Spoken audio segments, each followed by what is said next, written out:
Baik teman-teman, materi yang pertama yaitu pengorganisasian dalam lembaga pendidikan. Nah, dalam proses pengorganisasian suatu lembaga pendidikan, manajer menetapkan pembagian tugas, wewenang, dan tanggung jawab secara rinci berdasarkan kepada bagian-bagian dan bidang-bidangnya masing-masing, sehingga terintegrasikan hubungan-hubungan kerja yang sinergis, kooperatif, harmonis, dan seirama dalam mencapai tujuan yang telah disepakati bersama. Dalam menjalankan tugas pengorganisasian dilakukan hal-hal sebagai berikut. Yang pertama yaitu menyediakan fasilitas, perlengkapan, dan staf yang diperlukan untuk melaksanakan rencana. Nah, yang kedua yaitu pengelompokan dan pembagian kerja menjadi struktur organisasi yang teratur. Yang ketiga yaitu membentuk struktur kewenangan dan mekanisme koordinasi. Yang keempat yaitu menentukan metode kerja dan prosedurnya. Yang kelima, memilih, melatih, dan memberikan informasi kepada staf. Dengan tugas-tugas manajer di atas, maka fungsi pengorganisasian adalah sebagai berikut. Yang pertama yaitu fungsi strukturalisasi, menetapkan struktur kepegawaian, terutama dalam menyusun dan menempatkan personil, pekerjaan-pekerjaan, material, dan pikiran-pikiran di dalam struktur itu. Sebagaimana dalam organisasi, pada umumnya, struktur pengurus telah disusun secara hierarkis, ada atasan dan bawahan, misalnya dari manajer utama, manajer terdepan, para supervisor, staf operasional dan administrasi, dan sampai pada bagian kebersihan. Nah, yang ketiga fungsi relationship, yaitu menjalin hubungan dengan pihak eksternal lembaga dengan mempertegas tugas, fungsi, kewajiban-kewajiban, hak-hak, dan tanggung jawab dan masing-masing anggota yang disusun menjadi pola-pola yang tertuju pada tercapainya tujuan pendidikan. Yang ketiga yaitu fungsi integritas, usaha-usaha untuk lembaga pendidikan yang dapat juga diartikan sebagai alat untuk mempersatukan berbagai kegiatan lembaga pendidikan. Dengan demikian, lembaga pendidikan adalah wadah aktivitas-aktivitas yang menyusun dan membentuk hubungan-hubungan fungsional sehingga terwujudlah kesatuan usaha dalam mencapai maksud-maksud dan tujuan pendidikan. Nah, pengorganisasian seharusnya memperhatikan fungsi-fungsi utama dalam organisasi yang dicirikan oleh hal-hal sebagai berikut. Yang pertama yaitu memiliki tujuan yang jelas. Dengan tujuan yang sudah pasti, maka pengorganisasian diarahkan kepada tujuan yang dimaksudkan.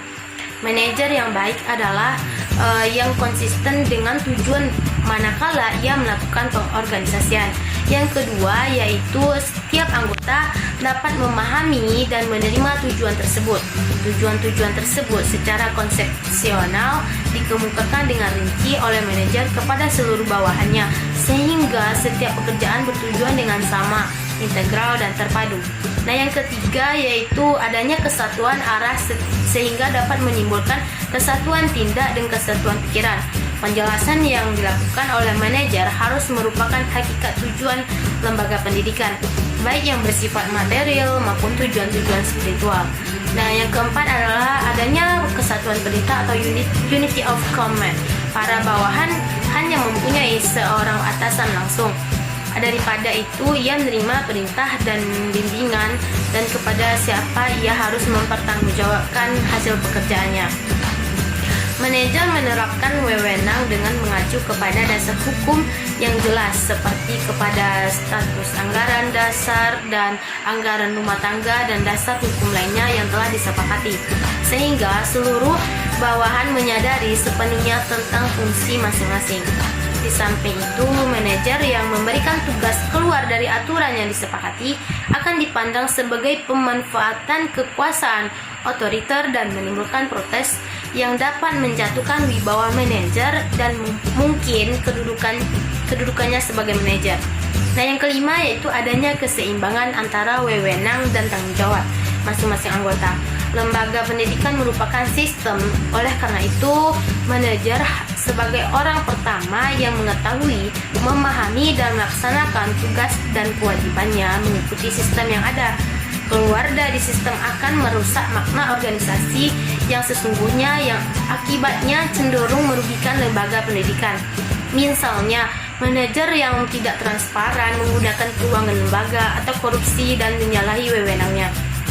Nah, yang keenam yaitu adanya pembagian tugas atau pekerjaan yang sesuai dengan kemampuan, keahlian, dan bakat masing-masing sehingga dapat menimbulkan kerjasama yang harmonis dan kooperatif.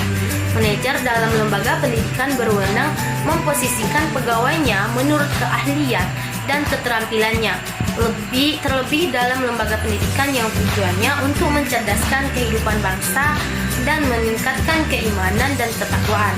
Maka setiap penempatan pegawai perlu mempertimbangkan mental dan keilmuannya, karena menempatkan orang yang bukan ahlinya sama dengan menjadikan anak didik sebagai korban yang dirugikan oleh kebijakan yang dibuat oleh manajer. Nah, yang ketujuh yaitu pemahaman mendalam tentang pola organisasi pendidikan. Dengan susunan struktur organisasi yang sederhana sesuai dengan kebutuhan, koordinasi, pengawasan, dan pengendalian, manajer sebaiknya merampingkan personel organisasi dengan membagi unit-unit kerja yang efektif dan efisien, tidak menciptakan lembaga-lembaga atau biro-biro atau apapun namanya yang tidak banyak mendukung tercapainya tujuan pendidikan. Sebaliknya akan menghamburkan dana yang dimiliki oleh lembaga yang hasilnya kurang bermanfaat bagi kemajuan pendidikan. Nah, yang kedelapan adanya jaminan keamanan dalam bekerja atau security of tenure. Anggota tidak merasa gelisah karena takut dipecat atau ditindak dengan sewenang-wenang. Yang kesembilan, penghargaan kepada setiap pekerjaan yang dilakukan oleh anggota organisasi, terutama memberikan insentif, reward, dan imbalan atau bonus untuk yang berprestasi di samping gaji atau insentif yang telah diatur oleh peraturan dan perundang-undangan. Setiap bonus atau reward diberikan setimpal dengan jasa atau pekerjaan, sehingga dapat menimbulkan gairah kerja. Lembaga pendidikan negara atau negeri terdiri atas pegawai negeri dan karyawan, dosen atau guru honorer. Berdasarkan kepada jasa pengabdian para honorer, biasanya manajer mengusulkan para pegawainya untuk itu diangkat menjadi pegawai negeri. Nah, yang ke-10, pemahaman tentang garis-garis kekuasaan yang jelas dan membangun hubungan kerjasama dalam melaksanakan perencanaan yang telah ditetapkan, sehingga akan memudahkan pelaksanaan kegiatan lebih efisien dan lebih efektif, serta mempercepat tercapainya tujuan. Nah, yang ke-11 yaitu adanya pengarahan dan pembinaan. Misalnya, manajer selalu mengarahkan semua pegawainya. Proses pengarahan tersebut semua bawahannya dilakukan agar dalam melaksanakan pekerjaannya profesional, dan profesionalitas pengarahan ini artinya yaitu memberikan masukan ilmu, pengetahuan, konsep-konsep organisasi, memotivasi, dan membina. Oleh karena itu, dalam pengarahan selalu ada aktivitas yang di dalamnya memberikan hal-hal sebagai berikut. Nah, yang pertama yaitu bimbingan, motivasi, dan melakukan pembinaan. Yang kedua, memberikan contoh tauladan kepada pegawainya. Nah, yang ketiga, mengeluarkan instruksi khusus. Nah, yang keempat, menetapkan perincian waktu dan kerangka biaya. Nah, rencana atau program-program organisasi yang harus dilaksanakan sifatnya sangat kompleks dan mengandung banyak segi yang saling bersangkut paut satu sama lain.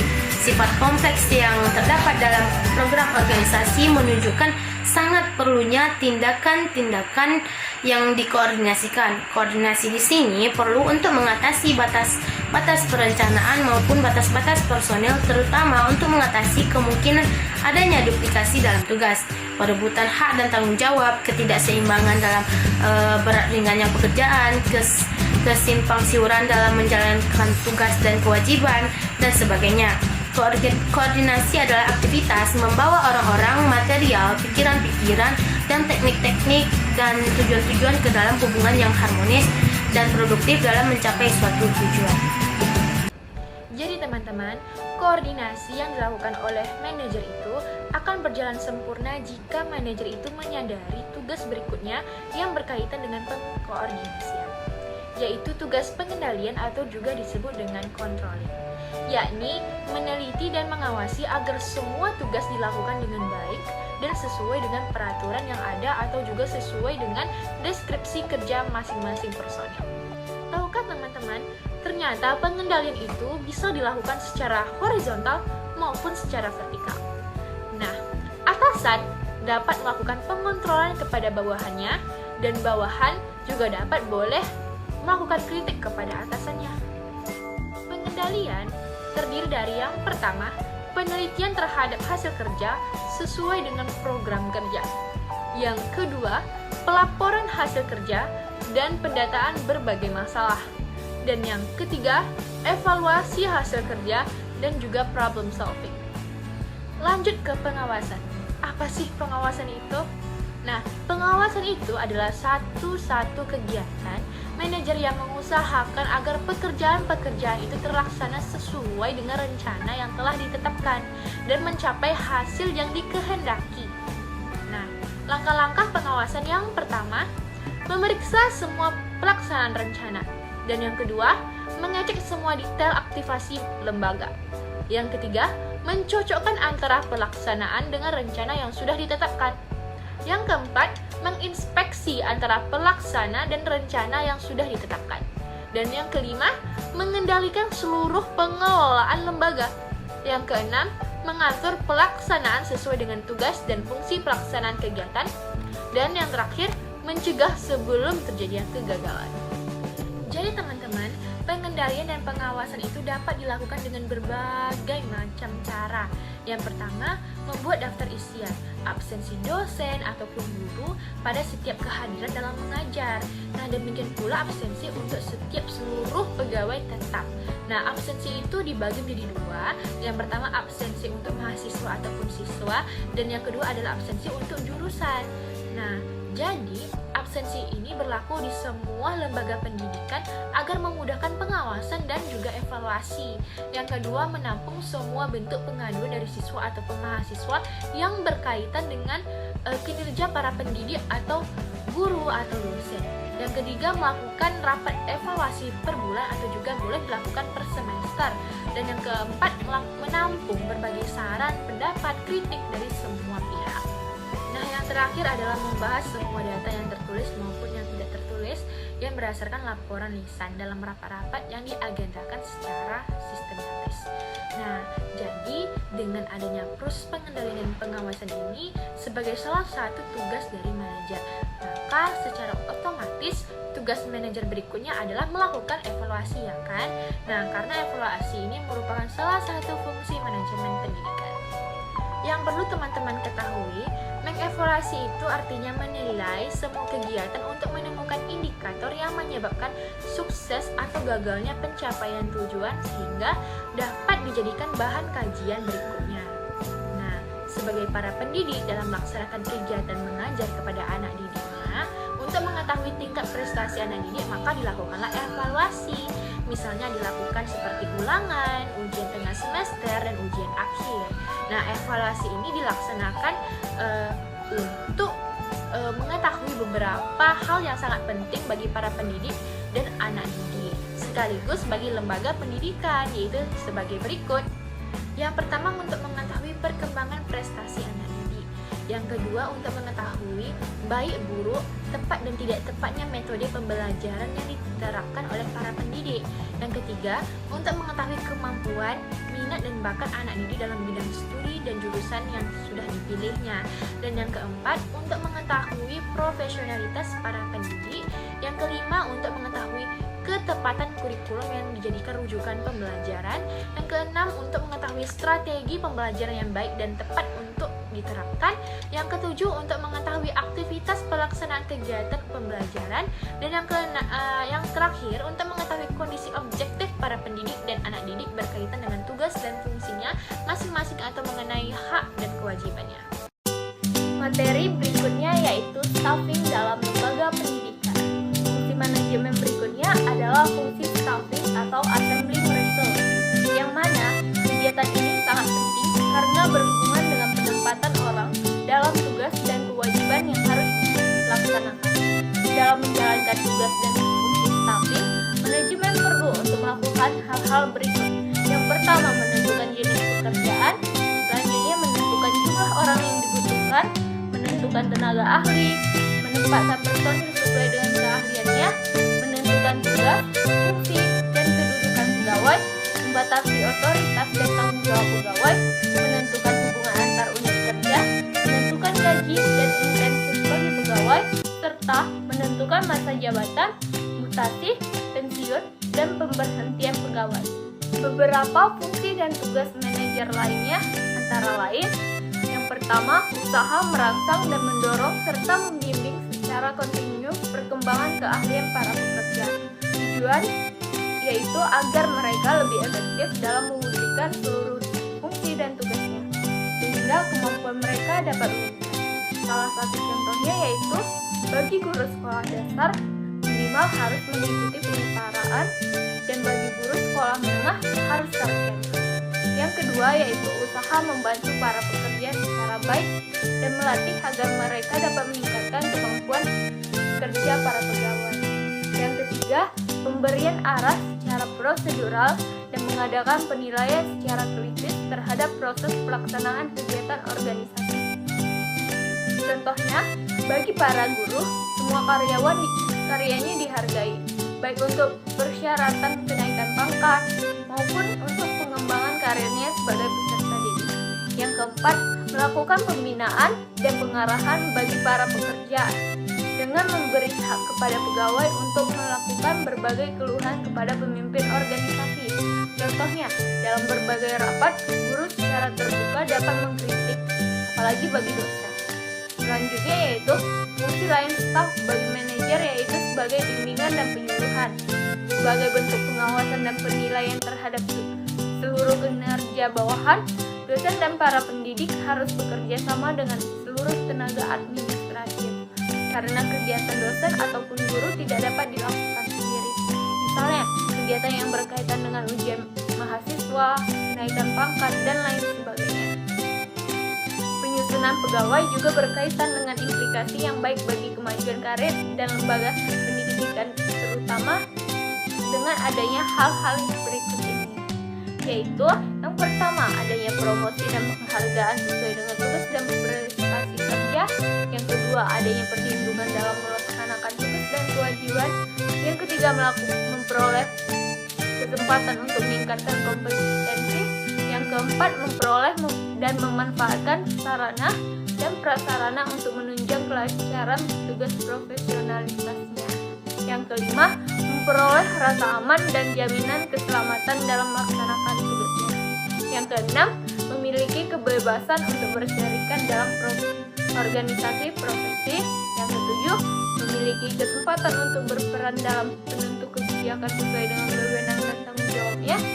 Dan yang kedelapan, memperoleh kesempatan untuk mengembangkan dan meningkatkan kualifikasi kompetensi sebagai pekerja.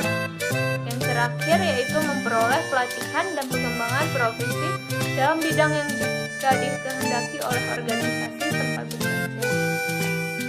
Tugas manajer dalam menyusun personil di lembaga pendidikan juga sangat diperlukan dalam proses manajerial pendidikan, karena yang pertama, perkembangan lembaga pendidik sebagai bagian dari industri merupakan suatu gejala kemajuan ekonomi masyarakat yang kemudian menimbulkan perubahan-perubahan struktur maupun fungsi lembaga pendidikan. Karena itu, perlu penyesuaian terus-menerus yang sesuai dengan keadaan nyata di lapangan. Hal ini berarti para pegawai harus senantiasa mengembangkan profesionalitasnya agar perencanaan dapat terlaksana dengan baik. Untuk mengatasi hambatan permasalahan yang ada di lapangan tersebut, manajer dan bawahannya membutuhkan bantuan-bantuan khusus dalam memecahkan masalah, yaitu salah satunya dengan pengembangan organisasi dan proses manajerial. Selanjutnya yaitu pengembangan personel, pegawai, atau karyawan sebagai upaya yang terus-menerus dalam suatu lembaga pendidikan. Para manajer dan karyawan memerlukan peningkatan karir, pengetahuan, dan keterampilan. Pengembangan formal ini menjadi tanggung jawab lembaga terkait pendidikan dalam bentuk pelatihan serta pembinaan. Sedangkan pengembangan informal dilaksanakan secara mandiri atau bersama dengan rekannya dengan mengikuti perkembangan dunia pendidikan melalui studi pengalaman dengan sesama pekerja. Tugas manajer dalam melaksanakan fungsi staffing ini berimplikasi kepada para pekerja dan seluruh elemen organisasi, terutama dalam melaksanakan hal-hal sebagai berikut. Yang pertama, merencanakan perbaikan metode dan proses pelaksanaan rencana kerja.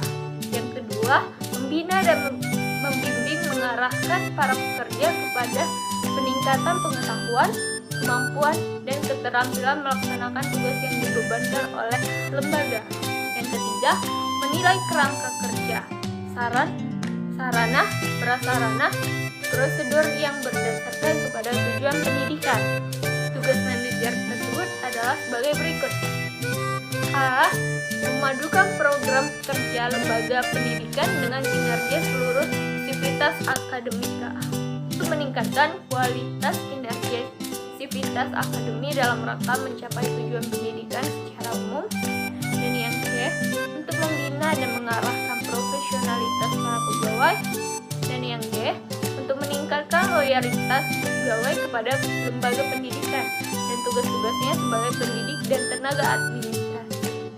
Yang E. Untuk meningkatkan kesejahteraan pegawai.